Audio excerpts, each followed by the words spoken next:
But I'll forever remember it was 23rd of January 2016.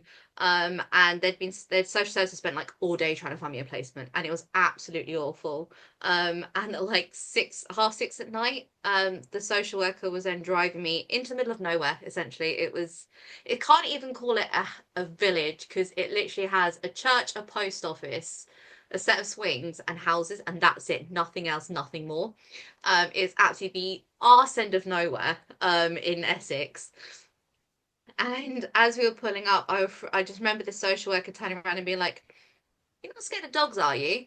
And I was. I've never been around dogs before, and I step into this foster placement, and there's two giant golden retrievers and a Rottweiler, and it was like, "Oh, whoa! I do not like this." Um, and at the time, I was really resentful for being put into care because originally I'd been homeless, and I was staying in a mother and baby unit.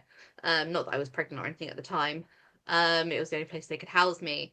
So that kind of is one of the first things. Is like, well, kids should know what they're getting into, and I don't know how much of this is my neurodivergence, like me being autistic, because like I didn't know what the house rules were. I didn't know that I was allowed to. Well, I was allowed to have food in my room, but I was allowed to go into the fridge.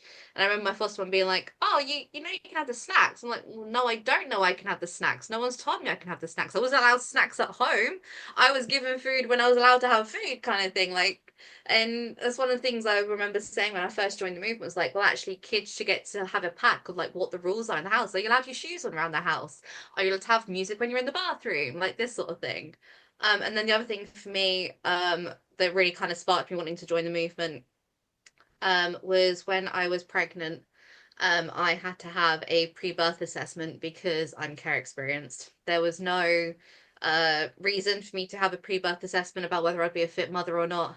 It was simply because my background was I ticked that I was a care leaver. And I was just kind of like, well, this is a bit crap. I don't like this. And I knew Izzy at that point, and she introduced me to a fantastic care experience journalist, Sophie Alexandra Hall, who did an article with me on that.